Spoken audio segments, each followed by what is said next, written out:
Welcome back to Fantasy Football Today. I'm Jamie, that's Dave, that's Heath. We have the starts and sits you need for week number 11. Let's get started now with the start of the week. It's going to be Tua Tagovailoa taking on the New York Jets. Big game coming for Tua. Look, everything that's been bothering him hopefully is behind him. No more trade deadline, no more rumors. Hopefully no more finger injury as well. He had his time in the spotlight against the Ravens last Thursday night when he came on for Jacoby Brissett and got to 12 fantasy points. And now he's going to build off that and have a huge game against the New York Jets because the Jets are just not very good. 5 quarterbacks in a row, at least 24 or more fantasy points. And Tua has shown you in favorable matchups he could be successful. Think about the Jaguars game. Think about the Falcons game. 25 or more fantasy points in those two matchups. So Tua has the chance to go off. And as you'll see with the consensus rankings, we like him as a top 10 fantasy quarterback. Heath, you're all in. Number 7 for you. You know, I've got him ahead of Aaron Rodgers and Joe Burrow, and if you look at Tua's 4 complete games this season, he has averaged 23.3 fantasy points per game, which is better than Aaron Rodgers and Joe Burrow, and he's facing the Jets. Top 7 quarterback for Tua. I moved him to 9. I put him ahead of Jalen Hurts, who we'll talk about in a little bit, hopefully. But I do think that the matchup is great. He's played well. The only question I have is, will the run game get going for Miami? It hasn't gotten going really much at all this year. If it does, that's going to hurt Tua. My guess is that it's not really going to matter, and Tagovailoa will at least give you an okay game. But if that run game can't get going, we might be looking at a quarterback that gives you 30 fantasy points. Dave will be doing comedy at the Hard Rock Live talking about the Dolphins' run game is doing well. Thank you. Very, very good joke in terms of what Miami's run game has been so far this season. Although, we do like Myles Gaskin to have a big game this week. Let's talk about some other starts for me. I think Cam Newton is going to have a big game coming back to Carolina. First game at home for him since the 2019 campaign. I think you're going to see a good game from Saquon Barkley as well. No Vita Vea for the Tampa Bay Buccaneers. And Deontay Foreman should be the lead running back for the Titans. Big game coming for him as they take on the Houston Texans. All right, let's talk about your starts here, Dave. You mentioned Jalen Hurts as one of those guys, but you got a couple receivers on this list that I'm curious about. T. Higgins and Mike Williams. We know the story for Higgins. He's just not finding the end zone. Mike Williams just not doing very much at all. Why do you like these guys this week? Let's start with Higgins, who's given you at least 13 PPR points in each of his last 3 games, 29 targets over those games. That includes the one where he had 15 targets. It was crazy.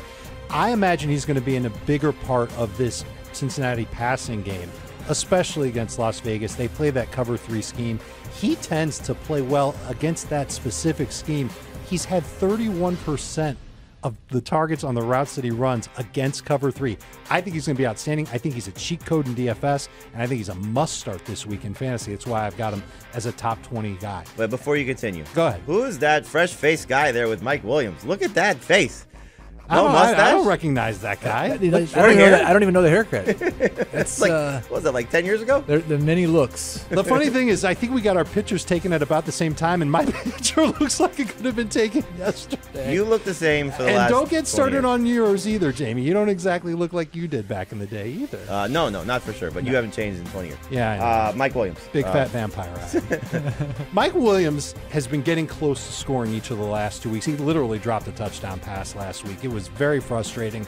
They're taking on the Steelers without their 3 best defensive players. TJ Watt not expected to play.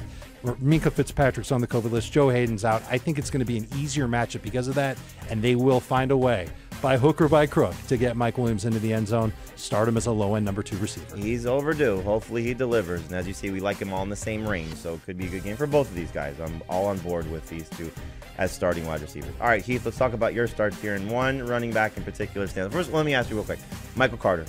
Still confident with Joe Flacco under center? Less confident with Joe Flacco under center, but still a top 20 running back. Still think he gets 15 to 20 touches against the Dolphins. All right, let's talk Antonio Gibson, because last week was awesome for him against Tampa Bay. Had the 2 touchdowns, got over 20 carries, but now he's taking on the Panthers defense that could be maybe tougher at this point comparatively to where Tampa is without Vita Vea. So you're going to still start him this week against the Panthers. Yeah, and he's been really pretty good against bad matchups. He had 100 yards and a touchdown against the Bills. He had 2 touchdowns against the Saints in a game they lost by 2 scores.